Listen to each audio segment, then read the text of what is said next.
All right, everybody, welcome to Trending. Today is Thursday, May 26th. It is about 9:40 in the morning. I'm Matt. I'm Joe. All is right in the world. We're on the right side of the table this week. Freaky Yes. Friday is over. Glasses are on, hair is tall. We're back to ourselves. Both wearing gray.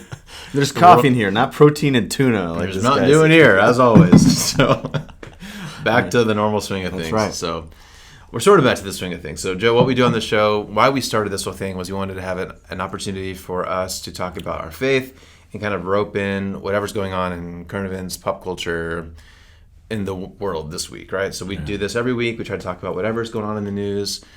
We usually have a lot of fun. We do silly things. We talk about silly things.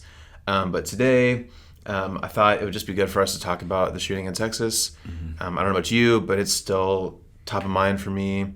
I found myself like all day yesterday, I was just in the funk. Like I was just in a weird mood because I just couldn't stop thinking about these kids and just the violence and just where do we go from here? I don't know about you, but as I get older, as my kids get older, thinking about my kids, my wife's a teacher, like it's just starting to feel kind of closer and closer to home. So anyway, I wanted us to spend some time talking about that today. Okay. Yeah. I thought you and your pastoral heart and your pastoral guidance might have some wise words for us today. Okay. But in case you're interested, if we weren't talking about that today, here's what we would have been talking about for you to Google on your own, okay? Right. Blue Beetle. There's a new DC comic character that's coming out soon, so you can Google Blue Beetle. The whole... the trial with Amber Heard and Johnny Depp, I don't have any interest in that. You can go watch that if you want. Yeah. If you're graduating from high school or college, you can get a free donut from Krispy Kreme. Oh, nice. And, there's just all kinds of stuff. So if you want to check out what's going on today, feel free. There's still some fun things to talk about in the world. Let's linger on the Krispy Kreme thing because we have one location here in Wichita now. Yeah. And it's on the east side of town. It's Rock Road where Ginger and I and the kids live. Those folks are the kindest folks who work at Krispy Kreme. So you won't How be could you disappointed. not? If you work around Krispy Kremes all day, Hey, listen. you got the sugar high all the day long. Humanity can try hard to work in a place like that and still be miserable, but these folks have overcome it. I mean, they're awesome. 100% of them are awesome. I just don't get there all the time because it's, a couple miles away. Lamar's is closer. So, anyways, so go to Krispy Kreme, man. Nice. What a cool love gift. Krispy Kreme. Yeah, man. Okay. All right, Joe. So the big shooting happened. What was it? I guess a few days ago now already. Tuesday afternoon. We were learning about it. We were in a staff meeting. We started hearing about it. I don't know about you, but I didn't really have time to really think about it until kind of later Tuesday night. Kind of lingering yesterday. So as that's going on, is it settling? What's going on in your head these days? One thing that I noticed is I actually went to doom scroll. Like I was like, let's like try to find some stuff out about it, and I try to hear like the initial commentary on it, facts there coming in. I noticed that like Twitter was blowing up, like and I don't really have that vast of a Twitter timeline. I think I probably used to, but I don't anymore. I only go every now and again. But I went on Facebook and like nobody had talked about it yet on Facebook. It was weird. Like it was just like Tuesday night. No one had like the typical praying for Udalve, banners or pray for Texas, anything like that. People trying to make some tangent connection about they visited there once, in a former life, but it was like nothing. I thought it was strange. And I don't follow all of my friends on Facebook. Like I got Mike Jaderson, a good buddy of ours. Like he gave a great piece of advice. He's like, you ought to just like go into your Facebook friends and, man, if you really don't like what a lot of them have to say regularly, like just go ahead and unfollow them. Like you're still friends. Yeah. But man, like you only got one life to live, right? And so for whatever reason, like the people that I am following that just weren't talking about it. We only told our kids about it last night during prayers. I think the first real thing that I took in from it was Steve Kerr, head coach of the Golden State Warriors. He like used his pre-game press time to only talk about the issue. He gave a very impassioned speech. You may or may not have caught it by now. I mentioned it last night at a small group that we're in, just how different. He wasn't venting. He wasn't sounding off. He wasn't giving a hot take. Like it came from a deep place within his soul. You know how you kind of feel that sometimes? Yeah. And I was like, well, why is this going on? Like he was able to articulate the bill for universal background checks by name. Yeah. How long it's been waiting to be voted on in the Senate. Yep. He was able to tell us the stats of people who are in favor of this universal background check type of a thing. Yep. And I'm like, where does all this come from? How is he able to rehearse this and give such a passionate plea? Yeah. winsome articulation of it all. It's because like his own dad is a victim of gun violence. So there's something like deep within him, and he's able to kind of bear witness, not just give a hot take like the majority of things out there are, just hot takes, spins. He actually like was able to bear witness. And I think the sad reality is that more and more people now are able to bear witness about this because they're not just tangentially connected to something like this, but they are directly affiliated with something like this. Yeah. I've heard, and I could be fact check on this, we've had more mass shootings than days of this year. Yep, I heard that yesterday too. We only hear a few things. We only hear like the big ones where the fatality count is big, or something as startling as 2nd through 4th graders being affected. Yeah. But this is a reality that's pretty commonplace in America. And whenever it happens, The Onion, however everyone feels about The Onion, and the type of news that they do, or the type of posting that they do, they have a typical thing that they just post every single time this happens. Yep. The quote is, "There's nothing we can do about this, said by the country where this always happens." Right? Yep. And so I think we are faced with some things that we need to consider. I was listening to some reporting this morning how there seems to be a pattern whenever this happens. There is attention given to it. There's attention that wanes, and then there's silence, and there's another shooting. Then there's attention to it, then the attention wanes, and then silence, nothing happens, and then it happens again, right? Yep. And so there is this cycle that it seems like we're in of inaction, of a lot of chatter, but a lot of inaction, and it's something that we need to, in my mind, we need to actually do something about it, and not wish that it will somehow go away because there's typically enough people who would consider do something like this have changed their mind because they're hearing the stories of people who've been affected. It's just not working. Yeah. So we do have to get a bit more intentional and direct, in my opinion. One thing I read yesterday or this morning, I can't remember, but I didn't know this, but the Boston Massacre that we all learn about in school, it's like one of those things all of us learn in history. The Boston Massacre, there were 5 people who were killed. Right. And this massacre that's become like something that we all know about, right? Oh, wow. But like you said, there's been so many shootings this year, and we just don't even hear about them because we're just so used to it. But one of the most famous massacres was 5 people. There were 21 on Tuesday. Right. And we just seem to become so used to this that become blind to it. And I think going back to what you were saying about how it was strange for you to scroll through Facebook and not see any, I don't know how you felt about this, but whenever this kind of thing happens, like, I kind of want to say something. I'm processing a lot in my head. I kind of want to throw something out there just to process with people. But it's become so politicized. Right. At least I feel like I have to be so careful. If I use this word instead of that word, people will take it the wrong way. If I say this, they're going to assume I'm with this party. If I say this, they're going to assume I'm with this party. Right. And it becomes just so taboo that, like, I'm afraid for reaction if I say anything. Right. Which is a bummer. Right. And I think it's just as Christians, God cares about every life. We see those pictures of these little kids. Yep. God cares about these little kids. And so at one point, we want to be careful, and we talked about before even we started recording, we're choosing our words very carefully right now because we don't want to make anyone assume anything about political or whatever. Like, we're trying to be really careful about this. Right. But at the same time, you're right that at some point, silence isn't helpful, right? And the church can't be silent about stuff like this. So how do you personally balance, like, when do you weigh in? When are you quiet? How are you kind of the wisdom behind silence versus diving into this kind of thing? I don't know if I've obtained wisdom totally. I think the older that I get, the less that I say, particularly less that I put on Facebook itself. I find that we've talked about this before, like that time hop, or when Facebook reminds you of what you posted a year ago. It's really, really healthy because you're like, oh my gosh, I can't believe that I posted that I said that. I mean, the article that I posted has been debunked. It is misinformation. Right. So, wow. And it's hard to like kind of go back and to like scrub your timeline of all that. So I tend to want to process things in community with other people.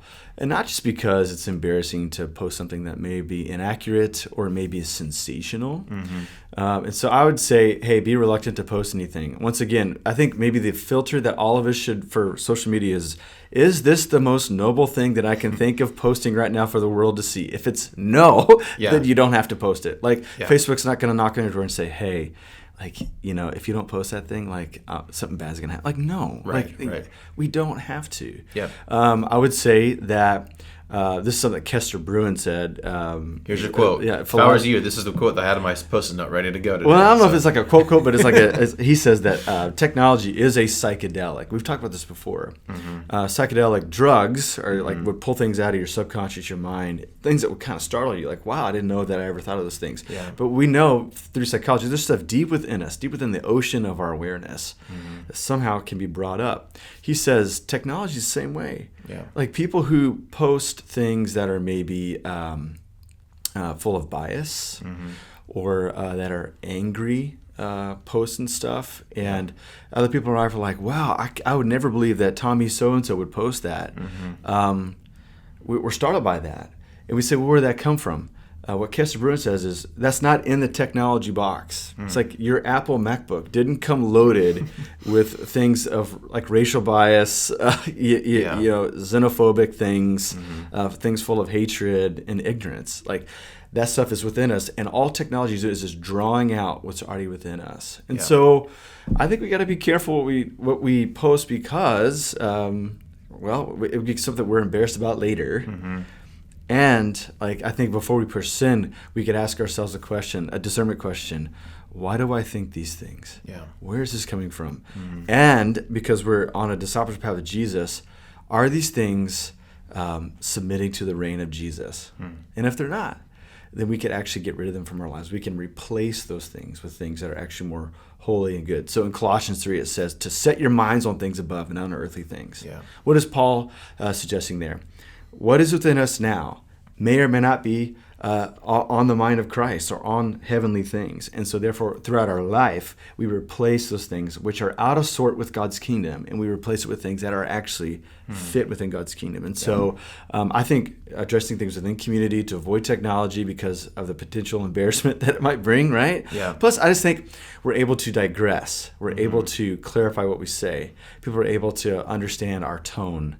Yeah. How we're saying something maybe strongly or maybe saying something a bit more carefully because we're not quite sure. We're trying to form the thought and get it out there. Yeah. Like being around a table is a whole lot better than just behind keyboards where we can be mean towards one another and do cutting remarks and replies and stuff like that. So in community, very carefully. And as the scripture says, to be slow to become angry, slow to speak, and be quick to listen. Yeah. If we're not directly impacted by a mass shooting, we don't quite know everything there is to do with it. Therefore, to glean upon those who've actually lived through the vivid experience of it all, we might want to hear their perspective in a moment like this. Yeah. So those would be a couple like guidelines that I would say off the cuff here. That's good. Yeah. One more quick thing on social media, and then I've got one more kind of thought to wrap us up here. But recently I heard someone say that whenever things like this happen, I think we all feel this. It gets weird. We kind of feel pressure to post something about it, right? Like, I don't think most people don't verbalize that, but I think we all feel like it's the right thing to do to acknowledge this on our social media, right? And a helpful thing I heard a couple years ago was that, like, you and I, we are not news networks. No. Ridgepoint Church is not a news network. Praise the Lord. we didn't say anything yesterday, not because we don't care, but because that's not our job to tell you the news. Right. And like, if you own a local business, it's not your job to tell the global news to your followers. And so for me, that was actually kind of a helpful reminder that like, I don't have to feel a pressure to comment on everything that's going on in culture. I can just post pictures of my kids, and that's great. There's not when you sign up for Facebook or Instagram, you're not signing some right to publish your thoughts on everything that happens in the world. So for me, that was just kind of a helpful little twist. Yes. So. And like in these conversations, so almost immediately after this happens, the battle over guns happens, right? One side, the other. One side doesn't want to talk about the issue of guns. Yeah. This is not a gun issue. This is a mental health issue. Listen, they want to address the fact there is a mental health crisis in our country, around the world. There's something that we have to address. But they're worried that if the gun issue is brought up, then perhaps there's going to be some negotiating away of rights of people having a Second Amendment of owning a gun. Others on the other side say, no, we do have a gun issue. Like, these things happen because there's way too many guns, or the wrong people are getting guns. There's not enough provision for it and stuff like that. Yep. And you might find yourself pulled one way or the other. In these moments, I found a reference very helpful. A guy named John Hibbing, he's a psychology professor, I think, out of Nebraska. Okay. He actually did a series of tests, and he wrote a book called Predisposed. And in their big study, they're suggesting, this is a hypothesis suggestion, a scientific suggestion, that maybe 30 to 40% of our political leanings are something like already hardwired within us genetically. Wow. Where we have a predisposition towards progress or experimentation or a bit of a nuancing of thought. And then there's some of the population that up to 40% of their brain wiring, which helps to fund our thoughts, feelings, emotions, and decisions, is postured towards conserving or having patterns, predictable tradition in our life. And so whenever you and I meet somebody on the other side of an issue, it's easy to say, oh, what a foolish person. How can they think those things? So dim-witted, so narrow-minded, yada, yada, yada, because they don't think like us. What's been helpful for me after reading Predisposed and considering all this is saying, hey, what might be going on is they may have a completely different wiring than me. And so I'm going to allow them to have the gift of their own freedom, their own thoughts and stuff, and from their own perspective. And hopefully they would give me the same license. Yeah. And then maybe as we sit down with cool heads, with that thing in mind, we could talk about it and just own our perspective. Hey, I'm more predisposed towards progress. So therefore, I think this is an issue that we need to see progress on. Yeah. I understand that you might be predisposed towards conserving or tradition. Yeah. Therefore, I want to hear you out on how you see things in this very delicate, very difficult issue that deserves nuance and a whole lot of thought and activity. So that's just something that is helpful for me in these moments, is to not write people off on the other side, but to say, no, they're coming with something different in their toolbox and kit than I am. So that's where we start our conversation. Yeah. And then trying to sit down and reason together as the scripture tells us to do. Yeah. And hopefully we can reason together and learn how to dwell together in public in a more safe and also a free way. Yeah. I feel like that idea keeps coming back on this show, is that in this world that we live in, this culture, we need people who are kind and thoughtful, put themselves in the other person's shoes, love the other person more than you love yourself. Right.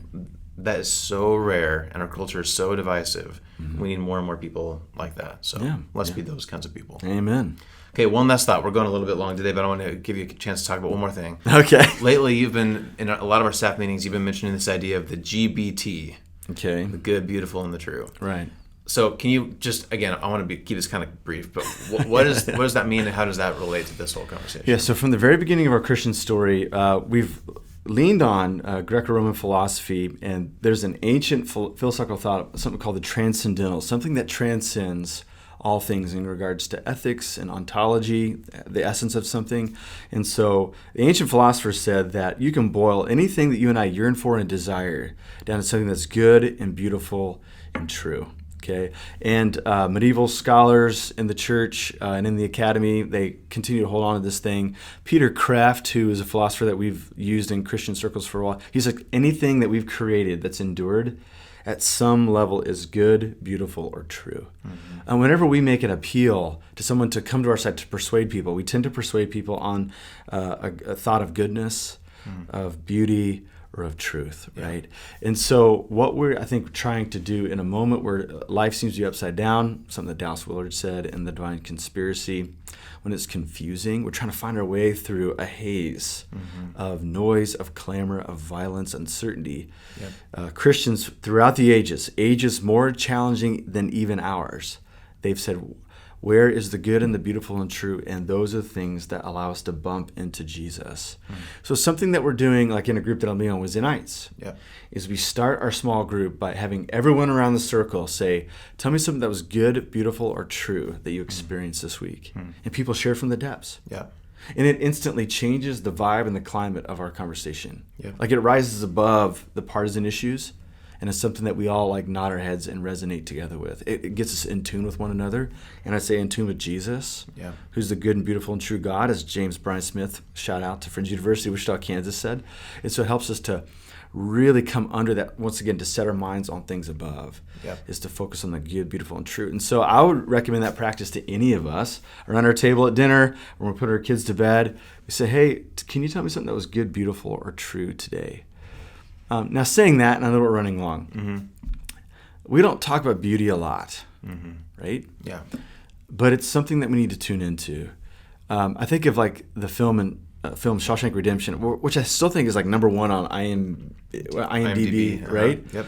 There's a moment where Andy Dufresne, the main character, like breaks into the office and he puts on like an opera record that plays out into the prison yard. Yeah. And all those hardened felons like stop and they listen. They couldn't understand it, but something helped them to transcend where they were, who they were, their past, the hang-ups in their life, and to have like this transcendent experience. Yeah. My wife Ginger just turned 40, and our friend from Atlanta sent Ginger 40 yellow roses for her birthday. Oh, that's cool.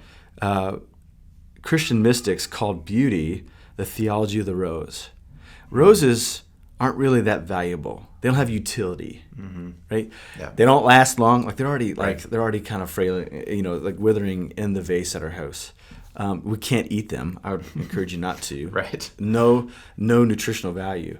So why do we pay an exorbitant amount of money as an expression of love? Because there's another value that isn't just for our physical needs or for our financial gain that we yearn for. And I dare say, I think suburban life would be better if we can learn how to dwell upon the idea of beauty in an increasing fashion. And we're going to bump into Jesus as we do so. Yeah. That's good. I like that. So we've gone on way too long. We've gone way too long. But, man, I just, again, we wrestled with, do we even talk about this? Do we just throw out some goofy stuff today? Because Yeah. we could easily do that, and that'd be fine. Yeah. But I think it's, again, that's why we started this whole thing, is to give people language, or at least an opportunity to wrestle with faith and culture and current events. And so thanks for putting up with our conversation today. Yeah. Hope something we said was helpful. And I just, if you're feeling low, a little, not sure how to handle the news, you're not alone. I think we're all feeling that a little bit. And run towards the GBT, the good, beautiful, and true. That's maybe the best way to get through kind of hard days. Yeah. So. All right. Anything else? We don't have time for anything. We don't have time for anything else. We'll continue next time. Okay. Hope to see you Sunday and again next week. Yeah. Thanks again for watching. Appreciate you guys. See you next time.